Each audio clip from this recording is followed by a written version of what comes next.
എന്താണെന്ന് പറഞ്ഞു? Derived quantities എന്താണെന്ന് പറഞ്ഞു. അതായത് നമുക്ക് അളക്കാൻ പറ്റുന്ന ഫിസിക്കൽ ക്വാണ്ടിറ്റീസ് ആണ്. അളക്കാൻ പറ്റുന്ന ക്വാണ്ടിറ്റീസിനാണ് നമ്മൾ ഫിസിക്കൽ ക്വാണ്ടിറ്റീസ് എന്ന് പറഞ്ഞത്. അപ്പോൾ ഇനി നമുക്ക് എങ്ങനെയാണ് അളക്കുക എന്നുള്ള കാര്യങ്ങളാണ് അറിയുന്നത്. അപ്പോൾ അളക്കാൻ പറ്റുന്ന ക്വാണ്ടിറ്റീസ് ആണ് നമ്മൾ ഫിസിക്സിൽ പഠിക്കുന്നത്. ഇനി ഹൗ ക്യാൻ വി മെഷർ, അല്ലെങ്കിൽ മെഷർ ചെയ്യാൻ നേരം എന്തൊക്കെ കാര്യങ്ങൾ ശ്രദ്ധിക്കണം? നമ്മളെപ്പോഴും നമുക്കറിയാവുന്ന ഒരു കാര്യമാണ്, നമ്മൾ യൂസ് ചെയ്യുന്ന ഫ്രീക്വൻ്റ് ആയിട്ട് ഉപയോഗിക്കുന്ന ഒരു ടേമാണ് യൂണിറ്റ്. യൂണിറ്റ് ഓഫ് ലെങ്ത് എന്താണ്? What is the unit of length? നീളം അളക്കുമ്പോൾ നമ്മൾ ഉപയോഗിക്കുന്ന അളവ് പോലെ അല്ലേ? അത് സാധാരണ മീറ്റർ ഉപയോഗിക്കാറുണ്ട്, കിലോമീറ്റർ ഉപയോഗിക്കാറുണ്ട്, മൈൽ, സെൻറ്റിമീറ്റർ, അങ്ങനെ പല യൂണിറ്റ്സ് ഉപയോഗിക്കും. അപ്പം എന്താ ഈ യൂണിറ്റ് എന്ന് പറയുന്നത്? യൂണിറ്റ് എന്ന് പറഞ്ഞു കഴിഞ്ഞാൽ നമ്മൾ എന്ത് കാര്യം അളക്കണമെങ്കിലും അതേപോലെയുള്ള ഒരു ക്വാണ്ടിറ്റി കൊണ്ട് കമ്പയർ ചെയ്യണം. ആ കമ്പയർ ചെയ്യാനായിട്ട് നമ്മൾ ഉപയോഗിക്കുന്ന ആ ഫിസിക്കൽ ക്വാണ്ടിറ്റീനെയാണ് നമ്മൾ എന്ത് പറയുന്നത്? യൂണിറ്റ് എന്ന് പറയുന്നത്. ഒരു പക്ഷേ നിങ്ങൾക്ക് മനസ്സിലായി കാണില്ല, എന്താണെന്ന് പറയാം. എനിക്കിപ്പം ഈ ബോർഡിൻ്റെ നീളം അളക്കണം. ബോർഡിൻ്റെ നീളം അളക്കാൻ എൻ്റെ കയ്യിൽ ആകെ ഉള്ളത് ഈ ഒരു ചോക്ക് മാത്രമാണ്. ചോക്ക് ഉപയോഗിച്ച് നമുക്ക് എന്ത് ചെയ്യാൻ പറ്റും? നീളം അളക്കാം. എങ്ങനെ അളക്കാൻ പറ്റും? നോക്കുക, ഇങ്ങനെ ഇതേപോലെ നമ്മൾ വെക്കുക. 1, 2, 3, 4, 5, 6, 7, 8, 9, 10, ഏകദേശം 10. സോ ഇവിടെ ഞാൻ ബോർഡിൻ്റെ ലെങ്ത് ആണത് 10 ചോക്കാണ്. 10 ചോക്ക്. അടുത്തത് ഈ എൻ്റെ കയ്യിൽ ഇത് മാത്രമല്ല, ഒരു പെന്നുണ്ട്, മാർക്കർ പെന്നുണ്ട്. ഇത് ഉപയോഗിച്ച് ഞാൻ ഒന്ന് അളക്കാൻ പോവാണ്. നമുക്ക് 1, 2, 3, 4, 5, 6, ഏകദേശം 6. സോ ഇതേ ലെങ്ത് തന്നെയാണ് ഞാൻ അളന്നേക്കുന്നത്. Length of the board is equal to 6. ഇപ്പം ഞാൻ എന്ത് വെച്ചിട്ടാണ് കമ്പയർ ചെയ്തത്? പെന്ന് വെച്ചിട്ടാണ് കമ്പയർ. So 6 pens. ഇവിടെ നിങ്ങൾ നോക്കിക്കഴിഞ്ഞാൽ അറിയാം, നമ്മൾ ഇതുവരെ ഞാൻ പറഞ്ഞു നീളത്തിന്റെ യൂണിറ്റ്സ് നമ്മൾ പറഞ്ഞു. എന്തൊക്കെയാ നീളത്തിന്റെ യൂണിറ്റ്? Metre, kilometre, mile. ഇവിടെ ഞാൻ ഉദ്ദേശിച്ചിരിക്കുന്നത് എല്ലാം ഉപയോഗിച്ചിരിക്കുന്നതല്ല. ഇവിടെ ഞാൻ ഉപയോഗിച്ചിരിക്കുന്ന യൂണിറ്റ് ചോക്കാണ്. ഇവിടെ ഉപയോഗിച്ചിരിക്കുന്ന യൂണിറ്റ് പെന്നാണ്. അപ്പോൾ നമ്മൾ എന്ത് ക്വാണ്ടിറ്റി അളക്കണമെങ്കിലും, എന്ത് ഫിസിക്കൽ ക്വാണ്ടിറ്റി അളക്കണമെങ്കിലും അതേപോലുള്ള മറ്റൊരു ക്വാണ്ടിറ്റിയും വെച്ച് കമ്പയർ ചെയ്യുകയാണ് ചെയ്യുന്നത്. ഇപ്പം ഞാൻ ഇതിന് നീളം അളക്കാൻ എന്താ ചെയ്തത്? ഈ ചോക്കിന്റെ നീളം വെച്ച് കമ്പയർ ചെയ്തു. ഇത് ഒറ്റ ചോക്ക് കിട്ടുമോ? ഇല്ല. അപ്പൊ ഞാൻ എത്ര പ്രാവശ്യം വെക്കേണ്ടത്? 10 ചോക്ക് ചേർത്ത് വെച്ചപ്പോഴേ എനിക്ക് ഈ ബോർഡിന് നീളം അറിയും. അപ്പൊ നമ്മൾ കമ്പയർ ചെയ്യണം. ഇതിന്റെ 10 ഇരട്ടി വലിപ്പമുണ്ട്, നീളമുണ്ട് ഈ ബോർഡിൽ. പിന്നെ നമ്മൾ ഉപയോഗിച്ച പെന്നാണ്. പെന്ന് ഉപയോഗിച്ചപ്പോൾ 6 പെന്ന് ചേർത്ത് വെച്ചാൽ മാത്രമേ ഈ ബോർഡിന്റെ നീളം കിട്ടത്തുള്ളൂ. അപ്പൊ ഞാൻ ഇവിടെ ഇതിന് നീളം അളക്കാൻ കമ്പാരിസൺ ഉപയോഗിച്ചത് ചോക്കാണ്. അപ്പൊ ഈ ചോക്കാണ് ഇവിടുത്തെ യൂണിറ്റ്. അപ്പൊ യൂണിറ്റ് എന്ന് പറഞ്ഞാൽ എന്ത് ഫിസിക്കൽ ക്വാണ്ടിറ്റി മെഷർ ചെയ്യണമെങ്കിലും നമ്മൾ അതിന്റെ സ്റ്റാൻഡേർഡ് ആയിട്ടുള്ള ഒരു ക്വാണ്ടിറ്റിയുമായിട്ട് അതേപോലത്തെ ഒരു ക്വാണ്ടിറ്റി, അതായത് ഇതിന്റെ മാസ് വെച്ചിട്ടല്ല നമ്മൾ നീളം അളക്കുന്നത്, ഇത് നീളം വെച്ചിട്ടാണ് നീളം അളക്കുന്നത്. അപ്പോൾ അതുപോലെ നിങ്ങൾക്കറിയാം, ഇപ്പോഴാണ് നമുക്ക് ഇലക്ട്രോണിക് ബാലൻസുകളാണ് കടകളിലൊക്കെ. പണ്ടത്തെ കടകളിലൊക്കെയാണ് നിങ്ങൾക്കറിയാം കോമൺ ബാലൻസ് ഉണ്ട്. അതായത് ഒരു തട്ടില് നമ്മൾ ഇരുമ്പിന്റെ കട്ട, നമുക്ക് 1 കിലോ പഞ്ചസാര വേണമെങ്കിൽ എന്ത് ചെയ്യുക? ഇരുമ്പിന്റെ 1 കിലോയുടെ കട്ട ഒരു തട്ടിലിടുക. അടുത്ത തട്ടിൽ നമ്മൾ എന്ത് ചെയ്യുക? പഞ്ചസാര ഇടുക.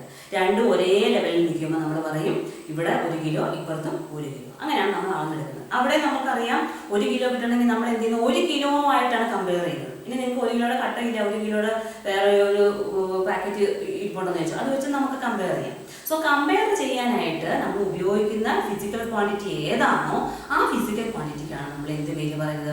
യൂണിറ്റ് എന്ന് പറയുന്നത്. അപ്പോൾ ഈ യൂണിറ്റ് ഇപ്പം നിങ്ങൾക്ക് തന്നെ അറിയാം, നമ്മളിപ്പോൾ തന്നെ 1-2 ഉദാഹരണം പറഞ്ഞു കഴിഞ്ഞു. അപ്പോൾ പണ്ട് കാലത്തൊക്കെ, അല്ലെങ്കിൽ ഇപ്പോഴും എനിക്കൊന്ന് നാട്ടുപുറങ്ങളിലൊക്കെ പാല് ഒക്കെ അളക്കുന്നത് നാഴി, ഇത്ര നാഴി എന്നൊക്കെ പറഞ്ഞിട്ട് ആണ് പണ്ടൊക്കെ ഉപയോഗിച്ചുകൊണ്ടിരുന്നത്. ഇപ്പം നമുക്കറിയാം എങ്ങനെയാണ് പറയുന്നത്? 1 ലിറ്റർ അല്ലെ 1/2 ലിറ്റർ. ഒരു മിൽമയുടെ ഒരു കവർ പാല് വാങ്ങിച്ചു കഴിഞ്ഞാൽ നമുക്കറിയാം അത് ഒരു 1/2 ലിറ്ററാണ് ഒരു കവർ എന്ന് പറഞ്ഞു കഴിഞ്ഞാൽ. അപ്പം നമ്മൾ ഒരു കവർ എന്ന് പറഞ്ഞാൽ നമുക്കറിയാം അത് 1/2 ലിറ്ററാണ്. സോ അത് എല്ലായിടത്തും ഇപ്പം നമ്മൾ ഈ നാട്ടിൽ പോയി വേറെ ഏത് നാട്ടിൽ ചെന്ന് കഴിഞ്ഞാലും എല്ലാം 1/2 ലിറ്റർ പറഞ്ഞാൽ 1/2 ലിറ്റർ തന്നെ. അപ്പം നമ്മൾ ചായക്കടകളിൽ, ഇപ്പോൾ പല കടകളിലും പല ഹോട്ടലുകളിലും നമ്മൾ ഒരു ഗ്ലാസ് കുടിക്കുന്നു, ഒരു ഗ്ലാസ് ചായ എന്ന് പറയുന്നത് എല്ലായിടത്തും ചിലപ്പോൾ ഒരേ അളവായിക്കൊള്ളണമെന്നില്ല. പലതിനകത്തും ഡിഫറൻസ് ഉണ്ടായിരിക്കും. അപ്പോൾ നമ്മൾ എടുക്കുന്ന യൂണിറ്റ്സ്, ഇപ്പം ഞാൻ തന്നെ പറഞ്ഞ ഈ ചോക്ക് ഞാൻ കുറേ ഉപയോഗിച്ച ശേഷം ഈ ചോക്ക് ഉപയോഗിച്ച് അളന്നു കഴിഞ്ഞാൽ 10 ചോക്ക് ആയിരിക്കത്തില്ല കിട്ടുന്നത്, ചിലപ്പോൾ 15-20 ഒക്കെ കിട്ടുന്നിരിക്കും. സോ ഈ യൂണിറ്റ് ആയിട്ട് നമ്മൾ എടുക്കുന്ന വസ്തു എന്ത് ചെയ്യാൻ പാടില്ല, ഈ യൂണിറ്റ് എന്ത് ചെയ്യാൻ പാടില്ല? മാറിക്കൊണ്ടേ ഇരിക്കാൻ പാടില്ല. ഇന്ന് ഞാനിപ്പോൾ ഈ ചോക്ക് വെച്ച് അളന്നു, കുറേ ദിവസം കഴിഞ്ഞാൽ ഇത് ഒടിച്ചിട്ട് ഞാൻ പിന്നെ അളക്കുമ്പോഴത്തേനും വ്യത്യാസം വന്നു. സോ യൂണിറ്റ് ആയിട്ട് ഉപയോഗിക്കുന്ന ക്വാണ്ടിറ്റിക്ക് നമ്മൾ ഓർക്കേണ്ട ഒരു കാര്യം, യൂണിറ്റ് എന്ന് പറഞ്ഞാൽ എല്ലായിടത്തും ഒരുപോലെ ആയിരിക്കണം. അതായത് ഇവിടെ വന്നപ്പോൾ ഈ ചോക്കും കൊണ്ട് ഞാൻ വേറെ സ്ഥലത്ത് നിന്നപ്പോൾ ചോക്ക് ഒടിഞ്ഞു പോയി, അപ്പോൾ അളക്കുമ്പോഴത്തേന് വ്യത്യാസം വന്നു. അങ്ങനെ വരരുത്, എല്ലായിടത്തും ഒരുപോലെ ആയിരിക്കണം. അതുപോലെ ഇന്റർനാഷണലി ആക്സെപ്റ്റബിൾ ആയിരിക്കണം. ഇപ്പോൾ ഇവിടെ 1 കിലോ എന്ന് പറഞ്ഞ് നമ്മൾ വേറെ സ്ഥലത്ത് വരുമ്പോഴത്തേക്കിനും അവിടെ 2 കിലോ ആയി കഴിഞ്ഞാൽ പറ്റത്തില്ല. എല്ലായിടത്തും ഒരേ വാല്യൂ ആയിരിക്കണം. അതുപോലെ പെട്ടെന്ന് നമുക്ക് റീപ്രൊഡ്യൂസ് ചെയ്യാൻ പറ്റുന്നതായിരിക്കണം. അല്ലാതെ നമ്മളെ കൊണ്ട് ഈ പറഞ്ഞ പോലെ ഈ ചോക്ക് കൊണ്ട് പോയാൽ മാത്രമേ അളക്കാൻ പറ്റൂ എന്ന് പറഞ്ഞാൽ പറ്റത്തില്ല. എല്ലായിടത്തും അവൈലബിൾ ആയിട്ടുള്ള ഏതെങ്കിലും ഒരു ക്വാണ്ടിറ്റി. ഇപ്പോൾ ലിറ്റർ എന്ന് പറഞ്ഞാൽ എല്ലായിടത്തും നമ്മൾ ഉപയോഗിക്കുന്നതാണ് 1 ലിറ്റർ അല്ല 1/2 ലിറ്റർ. അപ്പോൾ അത് ഉപയോഗിച്ച് നമുക്ക് ചെയ്യാം. അപ്പോൾ ഉദാഹരണത്തിന് ഞാൻ ഇവിടെ വീട്ടിൽ ഉപയോഗിക്കുന്ന ഒരു ഗ്ലാസ് കാണിക്കുകയാണ്. ഈ ഗ്ലാസ് ഞാൻ ഈ ഒരു ഗ്ലാസ് വെള്ളം ഞാനിവിടെ അളന്നെടുക്കുകയാണ്. ഒരു ഗ്ലാസ് ഇത് ഇപ്പോൾ സ്റ്റാൻഡേർഡ് ആണോ ഇല്ലയോ എന്നൊന്നും നമുക്ക് അറിയത്തില്ല. നമുക്കിപ്പോൾ വീട്ടിൽ നമ്മൾ പല വലുപ്പത്തിലുള്ള ഗ്ലാസ്സുകളും കപ്പുകളും ഒക്കെ യൂസ് ചെയ്യാറുണ്ട്. ഇത് ഞാൻ സ്റ്റാൻഡേർഡ് ആയിട്ട് ഉപയോഗിക്കുന്ന ഒരു കപ്പാണ്. ഇത് 1 കപ്പ് എന്ന് പറയും. ഈ 1 കപ്പ് എന്ന് പറഞ്ഞു കഴിഞ്ഞാൽ സാധാരണ 200 ml 1 കപ്പ് എന്ന് പറയുന്നത്. അപ്പം നമ്മൾ ഈ എടുത്തേക്കുന്ന ഒരു ഗ്ലാസും ഈ കപ്പും എങ്ങനെയുണ്ട് എന്ന് നോക്കാം. ഇപ്പോൾ ഇതിനകത്ത് നിങ്ങൾക്ക് നോക്കിക്കഴിഞ്ഞാൽ അറിയാം, ഇത് 1 കപ്പ് ഇല്ല, 1 കപ്പ് വെള്ളം ഇല്ല. അപ്പോൾ ഞാൻ ഇതിനകത്ത് ഒരു ഗ്ലാസ് എന്ന് പറഞ്ഞ് അതിൻ്റെ ഒരു കപ്പ് എന്ന് പറഞ്ഞ് എടുത്തേക്കുന്നത് നമ്മൾ 200 ml ഇല്ല. ഇനി ഇത് 200 ml ആണെന്ന് നമുക്കൊന്ന് ചെക്ക് ചെയ്ത് നോക്കിയാലോ. ഇതായതാണ് ഞാൻ ഇവിടെ ഒരു മെഷറിംഗ് ജാർ എടുത്തേക്കുന്നത്. ഇത് 100 ml ആണ്. ഇവിടെ എഴുതിയിട്ടുണ്ട് 100 ml മെഷറിംഗ് ജാറാണ്. സോ ഞാനിത് ഇപ്പോൾ എന്തായാലും ഇതിനകത്ത് എടുത്തത് ഞാനൊന്ന് അളക്കാണ് എത്ര ഉണ്ടെന്ന്.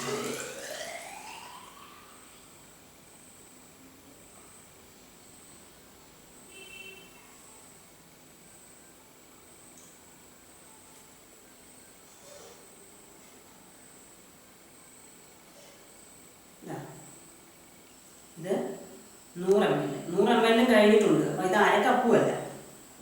100 ml ഞാൻ ഇങ്ങോട്ട് പകർന്ന് ഒഴിച്ചു.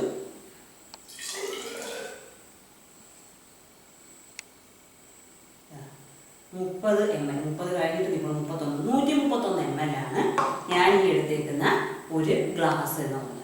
അപ്പോൾ ഇതൊരു സ്റ്റാൻഡേർഡ് ആണ് അല്ല. നമ്മൾ സ്റ്റാൻഡേർഡ് ആയിട്ട് സാധാരണ പറയുന്നത് 1 കപ്പ് എന്നാണ്. 1 കപ്പ് എന്ന് പറഞ്ഞാൽ സാധാരണ 200 ml ആണ്. ഇത് 200 ഇല്ല, എന്നാൽ 1/2 കപ്പും അല്ല. അപ്പോൾ അങ്ങനെയുള്ള ചില പ്രശ്നങ്ങളുണ്ട്. അപ്പോൾ നമുക്ക് ഇഷ്ടമുള്ള ക്വാണ്ടിറ്റി നമുക്ക് യൂണിറ്റ് ആയിട്ട് എടുക്കാം. പക്ഷേ ആ യൂണിറ്റ് ആയിട്ട് എടുക്കുമ്പോൾ അത് ഇന്റർനാഷണലി ആക്സെപ്റ്റബിൾ ആയിരിക്കണം, എല്ലായിടത്തും ഒരുപോലെ ആയിരിക്കണം. അല്ലാതെ ഒരു സ്ഥലത്ത് നമ്മുടെ വീട്ടിൽ മാത്രം 1 കപ്പ് എന്ന് പറഞ്ഞാൽ 130 ml, അത് നമ്മുടെ വീട്ടിൽ മാത്രം ഉപയോഗിക്കുമ്പോൾ പ്രശ്നമൊന്നുമില്ല. അതേസമയം നമ്മൾ പുറത്തേക്ക് ഒരു കച്ചവടത്തിനൊക്കെ പോകുമ്പോൾ നമ്മുടെ വീട്ടിൽ 1 കിലോ എന്ന് പറഞ്ഞു കഴിഞ്ഞാൽ 900 ഗ്രാമിനാണ് 1 കിലോ എന്ന് പറഞ്ഞിട്ട് നമുക്ക് പുറത്ത് കച്ചവടം നടത്താൻ പറ്റത്തില്ല. സോ എല്ലായിടത്തും ഒരുപോലെ അക്സെപ്റ്റബിൾ ആയിട്ടുള്ള ചേഞ്ച് വരാത്ത ഇംപെറിഷബിൾ, വ്യത്യാസം വരാത്ത ഫിസിക്കൽ ക്വാണ്ടിറ്റീസിനെയാണ് നമ്മൾ എന്തായിട്ട് എടുക്കാൻ പാടുള്ളൂ, യൂണിറ്റ് ആയിട്ട് എടുക്കാൻ പാടുള്ളൂ. ഓക്കെ, അപ്പോൾ യൂണിറ്റ് എന്താണെന്ന് മനസ്സിലായി എന്ന് കരുതുകയാണ്. എന്താ യൂണിറ്റ് എന്ന് പറഞ്ഞാൽ ഒരു ഫിസിക്കൽ ക്വാണ്ടിറ്റി അളക്കണമെങ്കിൽ അതേപോലുള്ള ഒരു സ്റ്റാൻഡേർഡ് ക്വാണ്ടിറ്റി. സ്റ്റാൻഡേർഡ് എന്ന് പറയുന്ന കാര്യം എന്താ ഞാനിപ്പോൾ പറഞ്ഞ മതിയാ. ഈ ഒരു ഗ്ലാസ് വെച്ചിട്ട് നമുക്ക് അളന്നാൽ ഇത് സ്റ്റാൻഡേർഡ് അല്ല, ഇതിന് വ്യത്യാസം വന്നുകൊണ്ടേയിരിക്കും. അതേസമയം നമ്മൾ ഇത് this is A standard quantity എന്ന് പറയുന്നത്. സ്റ്റാൻഡേർഡ് 100 ml ഒരു മെഷറിംഗ് ജാറാണ്. സോ ഇങ്ങനെ ഒരു സ്റ്റാൻഡേർഡ് ക്വാണ്ടിറ്റി ആയിട്ട് കമ്പയർ ചെയ്താൽ മാത്രമേ നമുക്ക് അളക്കാൻ പറ്റത്തുള്ളൂ. അങ്ങനെ സ്റ്റാൻഡേർഡ് ക്വാണ്ടിറ്റിയാണ് നമ്മൾ എന്ത് പേര് പറയുന്നത്, യൂണിറ്റ് എന്ന് പറയുന്നത്. അപ്പോൾ ഓരോ ക്വാണ്ടിറ്റിക്കും ഞാൻ നേരത്തെ പറഞ്ഞ മാതിരി നമുക്ക് ഇഷ്ടമുള്ള യൂണിറ്റ്സ് ഒക്കെ നമുക്ക് ഉപയോഗിക്കാം. പക്ഷേ നമ്മൾ ഇന്റർനാഷണലി ആക്സെപ്റ്റബിൾ ആയിട്ട് ചില യൂണിറ്റ്സ് ഉപയോഗിക്കുന്നുണ്ട്. ആ യൂണിറ്റ്സ് മാത്രമേ നമ്മൾ സയന്റിഫിക് കാര്യങ്ങൾക്ക് വേണ്ടി ഉപയോഗിക്കാം. അപ്പോൾ നമുക്കിപ്പോൾ ഡേ ടു ഡേ ലൈഫിൽ നമുക്ക് വേണ്ട 1 കപ്പ് എന്നൊക്കെ പറയാം. പക്ഷേ നമ്മൾ പിന്നെ വോളിയം പറയുന്നതിനും മാസ് പറയുന്നതിനും ഒക്കെ ചില സ്പെസിഫിക് ആയിട്ടുള്ള യൂണിറ്റ്സ് കൊടുക്കും സയൻസിൽ. അത് വേണം നമ്മൾ യൂസ് ചെയ്യാൻ. അപ്പോൾ അതുകൊണ്ട് ഞാൻ പറഞ്ഞത് ഈ ചാപ്റ്ററിൽ നമ്മൾ ഏറ്റവും ബേസിക് ആയിട്ടുള്ള സയൻസിലെ പല കാര്യങ്ങളുമാണ് പഠിക്കുന്നത്. അപ്പോൾ നമ്മൾ കഴിഞ്ഞ ക്ലാസ്സിൽ പഠിച്ച ഫണ്ടമെന്റൽ ക്വാണ്ടിറ്റിയെ റെപ്രസെന്റ് ചെയ്യാൻ ഉപയോഗിക്കുന്ന യൂണിറ്റ്സ് നമ്മൾ ഫണ്ടമെന്റൽ യൂണിറ്റ്സ് അല്ലെ ബേസ് യൂണിറ്റ്സ് എന്ന് പറയും. അതുപോലെ ഡിറൈവ്ഡ് ക്വാണ്ടിറ്റിയെ റെപ്രസെന്റ് ചെയ്യാൻ ഉപയോഗിക്കുന്ന യൂണിറ്റ്സ് നമ്മൾ എന്ത് പേര് പറയും, ഡിറൈവ്ഡ് യൂണിറ്റ്സ് എന്ന് പറയും. അപ്പോൾ എന്താ ഫണ്ടമെന്റൽ യൂണിറ്റ്സ് എന്ന് ചോദിച്ചു കഴിഞ്ഞാൽ they are the units of fundamental quantity. Fundamental ക്വാണ്ടിറ്റീസിന്റെ യൂണിറ്റ്സ് ആണ്. ഡിറൈവ്ഡ് ക്വാണ്ടിറ്റീസിന്റെ യൂണിറ്റ്സിനെ ഡിറൈവ്ഡ് യൂണിറ്റ്സ് എന്ന് പറയും. അപ്പോൾ നമുക്ക് പ്രധാനപ്പെട്ട യൂണിറ്റ്സ് ഏതൊക്കെയാണെന്ന് നോക്കാം. പല സിസ്റ്റംസ് ഓഫ് യൂണിറ്റ്സ് ഉണ്ട്. നമുക്കറിയാം ആദ്യകാലങ്ങളിൽ ഒരുപാട് ഫണ്ടമെന്റൽ ക്വാണ്ടിറ്റീസ് ഒന്നും ഉണ്ടായിരുന്നില്ല. അപ്പോൾ നമ്മൾ യൂസ് ചെയ്തിരുന്ന അതുപോലെ നമ്മുടെ ലെങ്ത്തുകളും മാസുകളും ഒക്കെ വളരെ ചെറിയ അളവായിരുന്നു. ഒരുപാട് വലിയ കാര്യങ്ങളൊന്നും നമ്മൾ അന്ന് പഠിക്കുന്നില്ല. അപ്പം ചെറിയ അളവുകൾ മാത്രമായിരുന്നു, ചെറിയ സിസ്റ്റംസ് ആയിരുന്നു. So first systems of unit ആണ് CGS സിസ്റ്റം. CGS സിസ്റ്റം എന്ന് പറഞ്ഞു കഴിഞ്ഞാൽ ഇതിനകത്ത് C എന്ന് പറയുന്നത് സെന്റിമീറ്റർ, ലെങ്ത് അളക്കാൻ ഉപയോഗിക്കുന്നത് സെന്റിമീറ്റർ ആണ്. ഈ CGS സിസ്റ്റത്തിൽ നമ്മൾ ലെങ്ത് എല്ലാം പറയുമ്പോൾ എപ്പോഴും എന്തിനാ പറയേണ്ടത്? സെന്റിമീറ്റർ.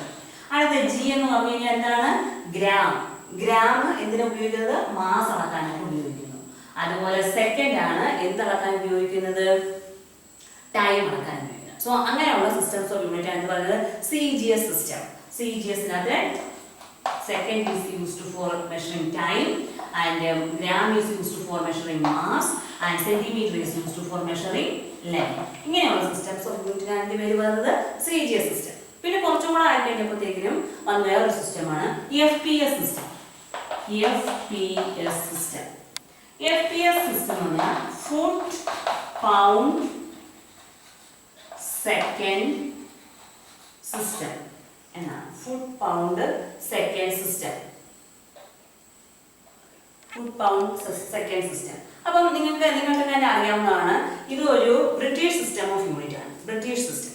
ഈ ബ്രിട്ടീഷ് സിസ്റ്റത്തിൽ ബ്രിട്ടീഷുകാർ ഭരിച്ചിരുന്ന നാടുകളിലെല്ലാം ഈ സിസ്റ്റംസ് ഓഫ് യൂണിറ്റ് നമ്മൾ യൂസ് ചെയ്തുകൊണ്ടിരുന്നു. സോ നിങ്ങൾ ഇപ്പോഴും പിന്നെ അടി, ഇത്ര അടി, നമ്മളെ 6 അടി നീളമുള്ള ആൾ എന്നൊക്കെ നമ്മൾ ഇപ്പോഴും പറയുന്നതാണ്. അപ്പൊ ഈ അടി എന്ന് പറയുന്നത് കാരണം നമ്മുടെ നാട്ടിൽ ഇപ്പോഴും ഇത് യൂസ് ചെയ്യുന്നതുകൊണ്ടാണ്. കാരണം ബ്രിട്ടീഷുകാർ ഭരിച്ച എല്ലാ നാടുകളിലും, അവരുടെ കോളനി ആയിരുന്ന നാടുകളിലെല്ലാം ഇത് യൂസ് ചെയ്യുന്നത്. അപ്പം ഒരു അടി എന്ന് പറഞ്ഞു കഴിഞ്ഞാൽ 1 foot. ഒരു അടി എന്ന് പറഞ്ഞു കഴിഞ്ഞാൽ ഏകദേശം 30-30.5 സെന്റിമീറ്ററോളം വരും ആണ് ഒരു അടി എന്ന് പറയുന്നത്. അതുപോലെ നിങ്ങൾക്ക് നമ്മുടെ സാധാരണ സ്കെയിലിൽ നിങ്ങൾക്ക് അറിയാം, ഒരു സൈഡില് സെന്റിമീറ്റർ, മറു സൈഡിൽ എന്താണുള്ളത്? ഇഞ്ചാണ്. ഒരു ഇഞ്ച് എന്ന് പറഞ്ഞാൽ 2.5 സെന്റിമീറ്റർ ആണ്. അപ്പൊ ഇഞ്ച് വേറെ യൂണിറ്റ് ആണ്. അതുപോലെ പൗണ്ട്. സമയം നിങ്ങൾക്കറിയാം, പല യൂണിറ്റ്സ് ഉപയോഗിക്കുമ്പോൾ ദിവസം പറയും, മാസം പറയും, വർഷങ്ങൾ പറയും, ആഴ്ചകൾ പറയും, അങ്ങനെ എല്ലാം. പക്ഷെ സ്റ്റാൻഡേർഡ് ആയിട്ട് ഉപയോഗിക്കുന്ന യൂണിറ്റ് ആണ് സെക്കൻഡ്. ഈ രണ്ട് സിസ്റ്റംസ് യൂണിറ്റ് മനസ്സിലായില്ലേ? CGS, MKS. ഇനി അടുത്ത CGS, FPS. ഇനി മൂന്നാമത്തെ സിസ്റ്റം ഓഫ് യൂണിറ്റ് ആണ് MKS. അപ്പൊ പേരിൽ തന്നെ നമുക്ക് കേൾക്കുമ്പോൾ തന്നെ അറിയാം MKS.